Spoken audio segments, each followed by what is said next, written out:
won't believe it, but this is the most popular sneaker on my channel. Ever since I dropped this viral video, people have been asking me about this sneaker.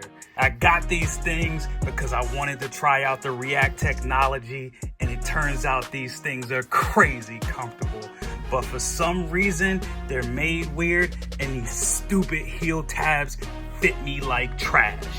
When you got like 30 pairs of sneakers, you don't wear trash.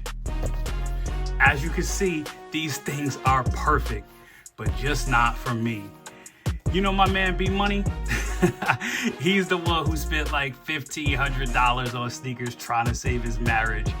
Anyway, he's the same size as me, and I'm about to pop these in the mail and send them off to him.